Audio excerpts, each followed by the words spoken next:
بسم الله الرحمن الرحيم.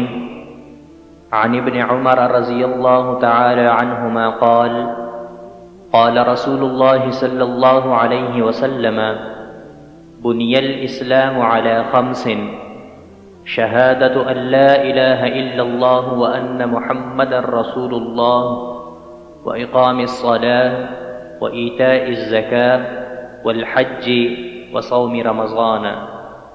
حضرت عبداللہ بن عمر رضی اللہ تعالی عنہما سے روایت ہے کہ رسول اللہ صلی اللہ علیہ وسلم نے فرمایا، اسلام کی بنیاد 5 چیزوں پر قائم کی گئی ہے۔